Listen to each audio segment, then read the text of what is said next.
Onde posso exercer a minha advocacia? O escritório jurídico, além das quatro paredes, é o tema deste vídeo. A advocacia, ela sempre esteve associada a uma imagem muito específica. A sala reservada, mobiliário sóbrio, estantes repletas de livros e um ambiente que transmite seriedade e confiança. Essa imagem, ainda que legítima, não é mais a única possível. O mundo mudou, as formas de trabalho se transformaram completamente. E a advocacia, acompanhando este movimento, também passou a ocupar espaços que antes pareciam improváveis, totalmente distantes, como coworkings, escritórios compartilhados, ambientes que são híbridos e até mesmo o digital. E cada vez mais locais integrados ao cotidiano das pessoas, como shopping centers.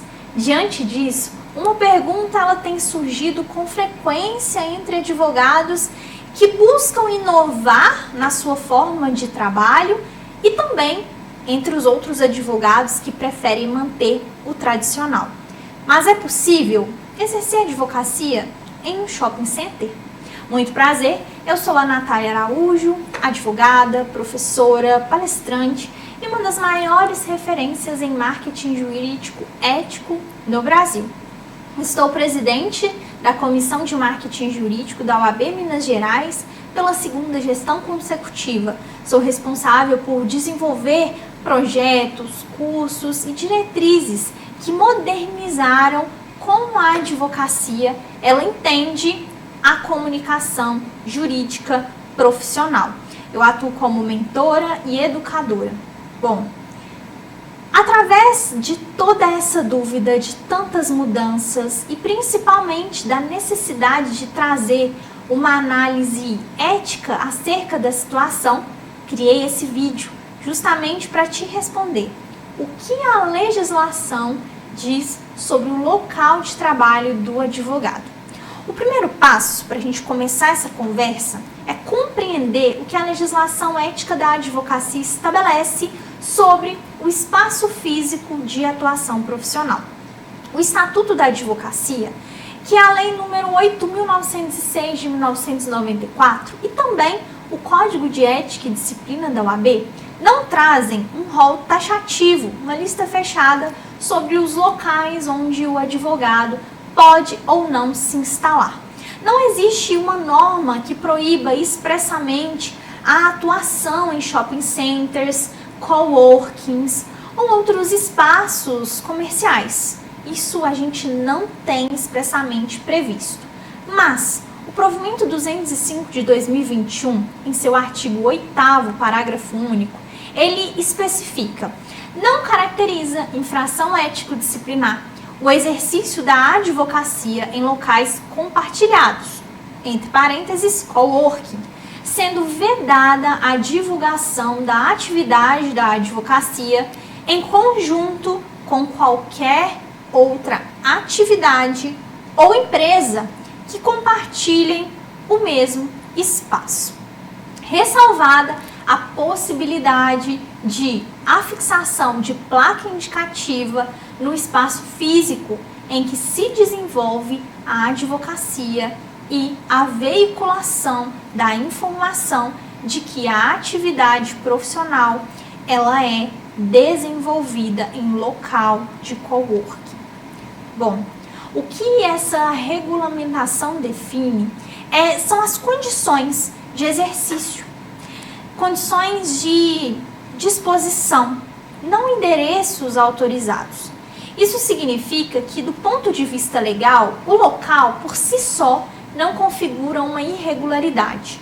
O que pode configurar é a forma de atuação dentro desses locais.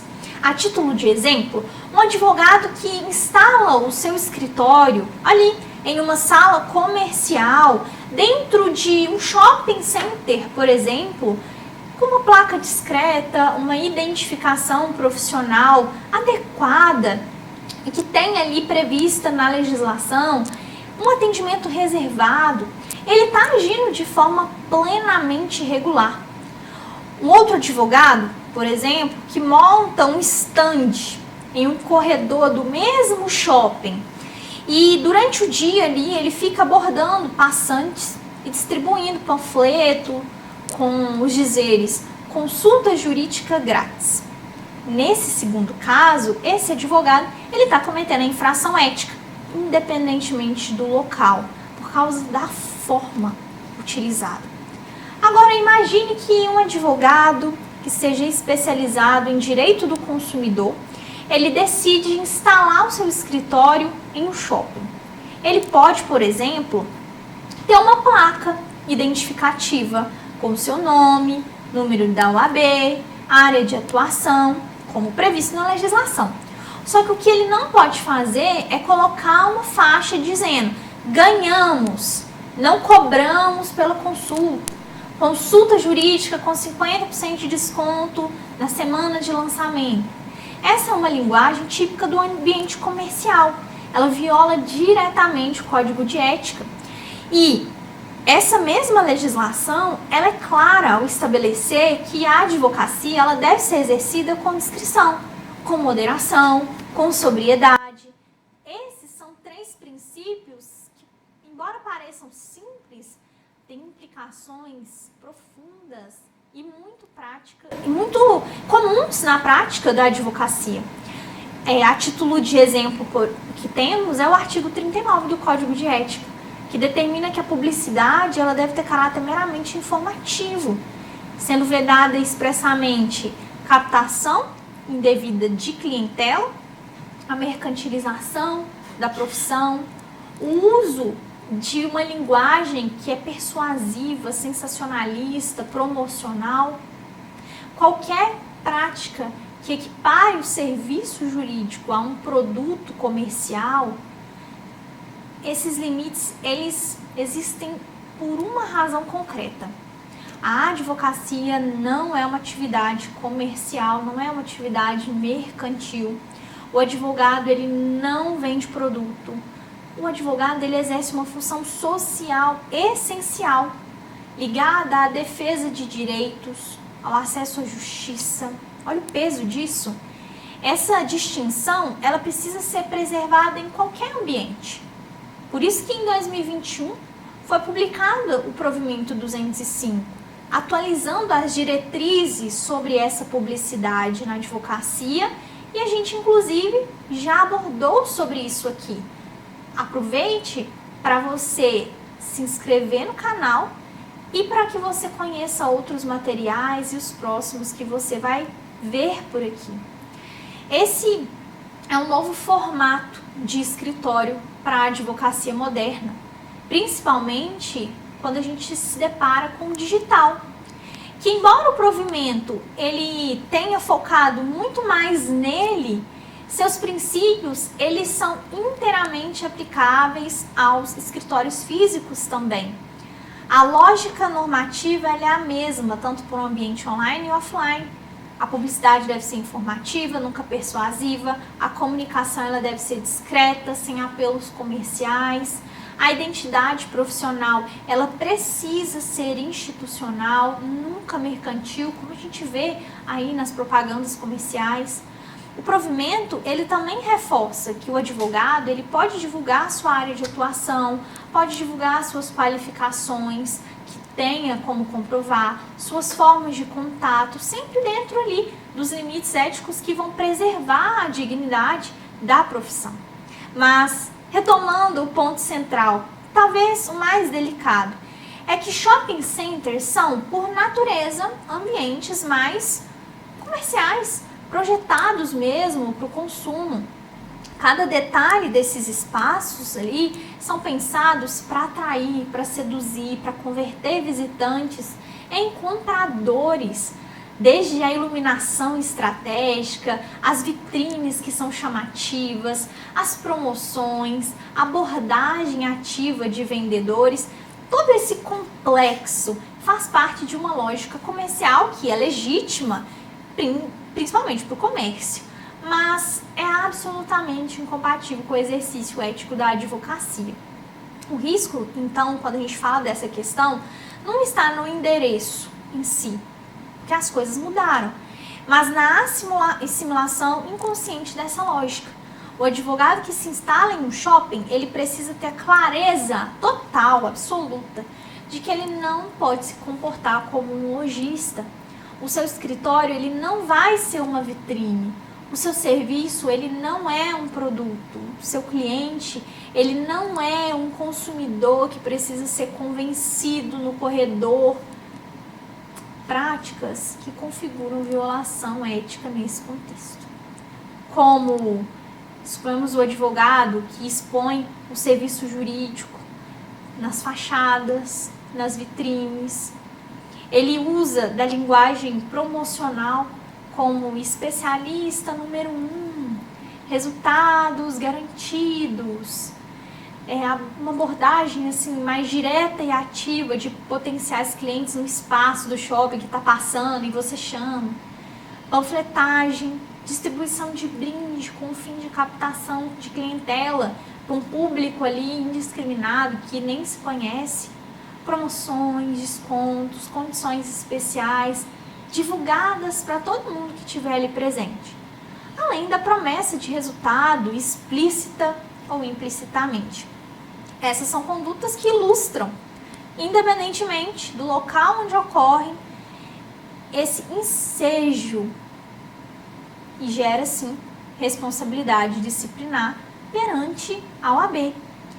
Estabelecidos esses limites, conhecidos todos eles, é importante a gente compreender como uma atuação regular ela é possível, porque não é só proibição que existe. Vamos supor um escritório instalado em um shopping, ele pode oferecer ao advogado vantagens concretas. Vamos fazer uma análise de mercado, de posição. Uma localização acessível, uma infraestrutura pronta, um fluxo de pessoas, uma visibilidade institucional. Esses benefícios, eles são completamente compatíveis com a ética profissional, viáveis ao advogado, sim, só que essa atuação, ela precisa observar alguns parâmetros, como uma identificação profissional discreta e sóbria, com o nome do advogado ou da sociedade de advogados, também o número da OAB, que há o registro, área de atuação, sem elementos visuais chamativos ou nenhuma linguagem ali comercial. A comunicação, ela deve ser estritamente informativo, como uma placa discreta, umas áreas de atuação previstas, o contato do advogado, sem nenhuma promessa, sem nenhum apelo, sem nenhuma comparação com concorrentes, bem diferente, lógico, do que é no shopping center convencional. Não pode também abordar pessoas no corredor, distribuir panfleto, utilizar essas estratégias de captação ativa de cliente, como é feito pelos lojistas nos shopping centers. Tem que ter um ambiente reservado e profissional para esse atendimento adequado, esse atendimento que vai preservar a confidencialidade, o sigilo profissional, a dignidade do relacionamento entre o advogado e o cliente. Tem que ter essa postura institucional para ser reconhecido como um espaço de exercício profissional e não como mais uma loja entre as demais do empreendimento. Essa análise sobre o próprio shopping center ou até mesmo de forma mais ampla sobre o espaço em que o advogado exerce a profissão, ela é muito mais ampla. É onde o advogado pode se instalar e atuar. A resposta, à luz da legislação ética, é consistente. Em qualquer espaço físico que permite o exercício da advocacia com dignidade, com sobriedade, com respeito às normas éticas. E isso inclui coworking jurídicos, onde tem ali uma estrutura compartilhada que favorece a troca entre as pessoas que trabalham ali. A questão também de escritórios compartilhados que vão permitir uma redução de custos sem comprometer a identidade profissional, espaços híbridos que vão combinar ali um atendimento presencial e um atendimento online, o próprio home office, desde que tenha ali asseguradas as questões de sigilo e profissionalismo no atendimento, porque isso também impacta o nosso trabalho, e hoje o digital. Em todos esses ambientes, o princípio é o mesmo, eles têm algo em comum. A conduta, ela é regulada. Entretanto, independentemente do endereço, do escritório, a sua postura, ela também influencia a sua comunicação e os valores que definem se você está alinhado com a ética profissional ou não. Um escritório no centro histórico da cidade pode cometer infrações éticas graves. Um escritório que esteja dentro de um shopping pode servir de modelo de uma atuação exemplar. E é exatamente por isso que conhecer profundamente as normas éticas, saber o que pode e o que não pode ser feito, não é apenas uma obrigação legal para um momento específico, é uma vantagem até mesmo competitiva. O advogado que compreende esses limites, ele atua com mais segurança, ele vai construir uma reputação sólida e ele vai se diferenciar em um mercado que é cada vez mais exigente com o prestador de serviço. Você, advogado, pode inovar na forma como ocupa o espaço. O que não vai poder é mudar esse compromisso com a dignidade da sua profissão. E se você chegou até aqui e esse conteúdo te ajudou de alguma forma, me acompanha no Instagram e se inscreve nesse canal para ter sempre acesso atualizado a orientações práticas e técnicas sobre o posicionamento jurídico, o marketing ético e a construção de autoridade no digital. E para você que deseja aprofundar a sua estratégia, conheça os meus treinamentos e oficinas completas.